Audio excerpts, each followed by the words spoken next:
కార్తీక పురాణము 12వ అధ్యాయము. ద్వాదశి ప్రశంస. మహారాజా, కార్తీక మాసమున కార్తీక సోమవారమున కార్తీక ద్వాదశి వ్రతమును గురించి సాలగ్రామం మహిమలను గురించి వివరించెదను విను అని వశిష్ఠ మహాముని ఈ విధంగా తెలియచేసిరి. కార్తీక సోమవారం నాడు ఉదయముననే లేచి కాలకృత్యములు తీర్చుకొని నదికి వెళ్ళి స్నానము చేసి ఆచమనం చేయవలయను. తర్వది శక్తి కొలది బ్రాహ్మణునకు దానమిచ్చి ఆ రోజంతా ఉపవాసం ఉండి సాయంకాలం శివాలయంనకు కానీ లేదా విష్ణువు ఆలయంన కానీ వెళ్ళి దేవుణ్ణి పూజించి నక్షత్ర దర్శనం చేసుకొని పిమ్మట భుజించవలయను. ఈ విధంగా చేసిన వారికి సకల సంపదలు కలుగుటయే కాక మోక్షము కూడా పొందుదురు. కార్తీక మాసములో శని త్రయోదశి వచ్చిన ఎడల ఆ వ్రతమును ఆచరించినచో 100 రెట్లు ఫలితము కలుగును. కార్తీక శుద్ధ ఏకాదశి రోజున పూర్తి ఉపవాసము ఉండి ఆ రోజు రాత్రి విష్ణు ఆలయంనకు వెళ్ళి శ్రీహరిని మనసారా ధ్యానించి శ్రీహరి సన్నిధిన పురాణ కాలక్షేపము చేసి మరునాడు బ్రాహ్మణ సమారాధన చేసి 1,000,000 యజ్ఞ ఫలితములను పొందవచ్చును. ఈ విధంగా చేసిన వారులకు సూర్యగ్రహణ సమయమున గంగానదిలో స్నానము చేసి 1,000,000 బ్రాహ్మణులకు భోజన దానము చేసిన ఎంత పుణ్యము కలుగునో దానికంటే అధికంగా ఫలము కలుగును. కార్తీక శుద్ధ ద్వాదశి నాడు శ్రీమన్నారాయణుడు శేషపానపు నుంచి లేచును కనుక కార్తీక శుద్ధ ద్వాదశి వ్రతము విష్ణునకు ఇష్టము. ఆ రోజున శ్రీమంతులెవరైనా ఆవు కొమ్ములకు బంగారు తొడుగులను తగిలించి ఆవు కాళ్లకు వెండి డెక్కలు తగిలించి దూడతో సహా బ్రాహ్మణునకు దానమిచ్చిన ఎడల ఆ ఆవు శరీరమందు ఎన్ని రోమములు కలవో అన్ని సంవత్సరములు ఇంద్రలోకంలో స్వర్గసుఖములను అనుభవించుతారు. కార్తీక మాసమందు వస్త్రదానము చేసినను గొప్ప ఫలము కలుగును. మరియు కార్తీక శుద్ధ పాడ్యమి రోజున కార్తీక పౌర్ణమి రోజున కంచుపాత్రలో ఆవు నెయ్యి పోసి దీపముంచిన వారు పూర్వజన్మయందు చేసిన సకల పాపములు హరించును.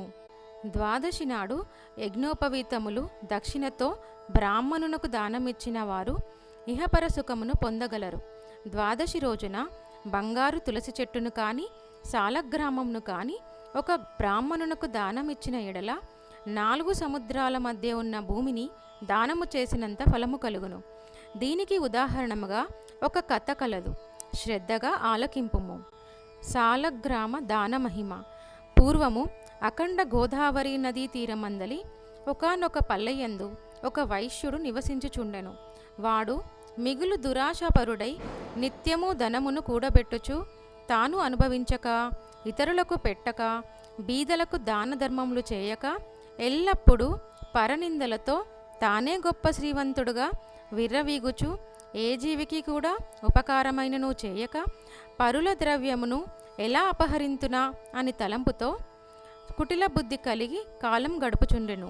అతడొక నాడు తన గ్రామమునకు సమీపంలో ఉన్న పల్లెలో నివసించుచున్న ఒక బ్రాహ్మణునకు తన వద్ద ఉన్న ధనమును పెద్ద వడ్డీకి అప్పు ఇచ్చెను. మరికొంత కాలమునకు తన సొమ్ము తనకిమ్మని అడగగా ఆ విప్రుడు, అయ్యా, తమకీయవలసిన ధనము 1 నెల రోజుల గడువులో ఇవ్వగలను. మీ రుణమును ఉంచుకోను. ఈ జన్మలో తీర్చని ఎడల మరుజన్మమున మీ ఇంట ఏ జంతువుగానో పుట్టి అయినా మీ రుణము తీర్చుకోగలను అని వినయంగా వేడుకొనెను. ఆ మాటలకు కోమటివాడు మండిపడి, అట్లు వీలులేదు, నా సొమ్ము నాకిప్పుడే ఇవ్వవలను, లేని ఎడల నీ కంఠమును నరికివేయుదును అని ఆవేశం కొలది వెనక ముందు ఆలోచించక తన దగ్గర ఉన్న కత్తితో ఆ బ్రాహ్మణుని కోసెను. వెంటనే ఆ బ్రాహ్మణుడు తన్నుకొని చనిపోయెను. ఆ కొమటి భయపడి అక్కడే ఉన్నచో రాజభటులు వచ్చి పట్టుకుంటారని భయపడి తన గ్రామమునకు పారిపోయెను. బ్రాహ్మణ హత్య మహాపాపం కనుక అప్పటి నుంచి ఆ వైశ్యునకు బ్రహ్మహత్య పాపము ఆవహించి కుష్ఠువ్యాధి కలిగి నానా బాధలు పడుచు మరికొన్నాళ్లకు మరణించెను. వెంటనే యమదూతలు వచ్చి అతని తీసుకొని పోయి రౌరవాది నరక కూపముల బడద్రోసిరి. ఆ వైశ్యునకు ఒక కుమారుడు కలడు. అతని పేరు ధర్మవీరుడు. ఆ పేరునకు తగినట్లుగానే తండ్రి సంపాదించిన ధనమును దాన ధర్మాలు చేయుచు పుణ్యకార్యములను ఆచరించుచు నీడ కొరకై చెట్లను నాటించుచు నూతులు చెరువులు తవ్వించుచు సకల జనులను సంతోషపెట్టుచు మంచి కీర్తిని సంపాదించెను. ఇలా ఉండగా కొంతకాలమునకు త్రిలోక సంచారియగు నారదుల వారు యమలోకమును దర్శించి భూలోకమునకు వచ్చి త్రోవలో ధర్మవీరుని ఇంటికి వెళ్ళారు.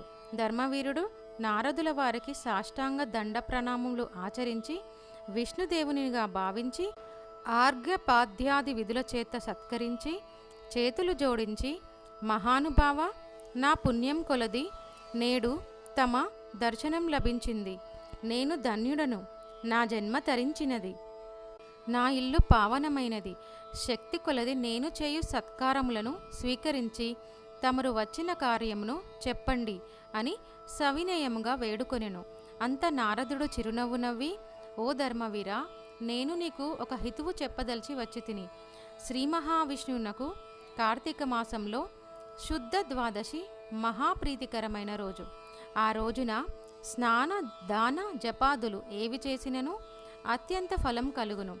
4 జాతులలో ఏ జాతి వారైనను, స్త్రీ అయినా పురుషుడైనా చోరుడైనా పతివ్రత అయినా వ్యభిచారి అయినా కార్తీక శుద్ధ ద్వాదశి రోజున సూర్యుడు తులారాశియందు ఉండగా నిష్టగా ఉపవాసము ఉండి సాలగ్రామ దానమును చేసిన ఎడల వెనుకటి జన్మలందు ఈ జన్మమందు చేసిన పాపములు పోవును.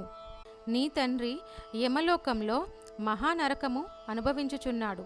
అతనిని ఉద్ధరించుటకై నీవు సాలగ్రామ దానము చేయక తప్పదు. అలా చేసి నీ తండ్రి యొక్క రుణమును తీర్చుకొనుము అని చెప్పెను. అంతట ధర్మవీరుడు, నారదమునివర్య, నేను గోదానము, భూదానము, హిరణ్యదానము మొదలగు మహాదానములను చేసినాను. అటువంటి దానములు చేయగా నా తండ్రికి మోక్షము కలగనప్పటికీ సాలగ్రామం అనే రాతిని దానము చేసినంత మాత్రాన ఆయన ఎలా ఉద్ధరించబడును అని సంశయము కలుగుతుంది. దీనివలన ఆకలిగొన్నవాని ఆకలి తీరునా, దాహం కొన్నవానికి దాహం తీరునా, ఎందులకి ఈ దానం చేయవలెను అని సాలగ్రామ దానము మాత్రము చేయను అని నిష్కర్షగా పలికెను. ధర్మవీరుని అవివేకమునకు విచారించి, వైశ్యుడా, సాలగ్రామమును శిలామాత్రముగా ఆలోచించితివి. అది శిల కాదు, శ్రీహరి యొక్క రూపము. అన్ని దానముల కంటే సాలగ్రామ దానము చేసినచో కలుగు ఫలమే గొప్పది. తండ్రి నరక బాధల నుంచి విముక్తి పొందుటకు ఈ దానము తప్ప మరొక మార్గము లేదు అని నారదుడు చెప్పి వెళ్ళిపోయెను. ధర్మవీరుడు ధనబలము కలవాడయుండియు దాన సామర్థ్యము కలిగి ఉండి కూడా సాలగ్రామ దానం చేయలేదు. కొంతకాలంనకు అతను చనిపోయాడు. నారదుడు చెప్పిన హితబోధను పెడిచెవిన పెట్టిన చేత మరణాంతరము 7 జన్మలయందు పులి అయి పుట్టి, మరి 3 జన్మలయందు వానరమై పుట్టి, 5 జన్మలు ఎద్దుగా పుట్టి, 10 జన్మలు మానవ స్త్రీగా పుట్టి, 10 జన్మలు పందిగా జన్మించి ఉండెను. అలా జరిగిన తర్వాత 11వ జన్మలో ఒక పేద బ్రాహ్మణుని ఇంట స్త్రీగా పుట్టగా ఆమెకు యవ్వన కాలము రాగా ఆ పేద బ్రాహ్మణుడు ఒక విద్వాంసునికి ఇచ్చి పెళ్లి చేసెను. పెళ్లి అయిన కొంతకాలంనకు ఆమె భర్త చనిపోయాడు. చిన్నతనమందే ఆమెకు అష్టకష్టములు సంభవించినందులకు తల్లిదండ్రులు బంధుమిత్రులు చాలా దుఃఖించిరి. తండ్రి ఆమెకు ఈ విపత్తు ఎందువలన కలిగనా అని దివ్య దృష్టితో గ్రహించి వెంటనే ఆమె చేత సాలగ్రామ దానము చేయించి, నాకు బాల వైధవ్యమునకు కారణమైన పూర్వజన్మ పాపము నశించుకాక అని చెప్పించి సాలగ్రామ దాన ఫలమును దారబోయించెను. ఆ రోజు కార్తీక సోమవారం అగుట వలన ఆ సాలగ్రామ దాన ఫలముతో ఆమె భర్త జీవించెను. పిదప ఆ నూతన దంపతులు చిరకాలము సకల సౌఖ్యములతో జీవించి జన్మాంతరమున స్వర్గమునకు వెళ్ళిరి. మరికొంత కాలమునకు ఆ బ్రాహ్మణ పుత్రిక మరొక బ్రాహ్మణుని ఇంట కుమారుడిగా పుట్టి నిత్యము సాలగ్రామ దానము చేయుచు ముక్తి పొందెను. కావున ఓ జనక, కార్తీక శుద్ధ ద్వాదశి రోజున సాలగ్రామ దానం చేసిన దానఫలము అంతా ఇంతా కాదు, ఎంతో గొప్పదైనది.